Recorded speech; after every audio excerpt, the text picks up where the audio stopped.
To my channel and welcome to another blog.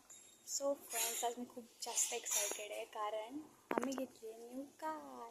So ती कोणत्या कंपनीची आहे, कशी आहे, कोणत्या रंगाची आहे, मी तुम्हाला दाखवते.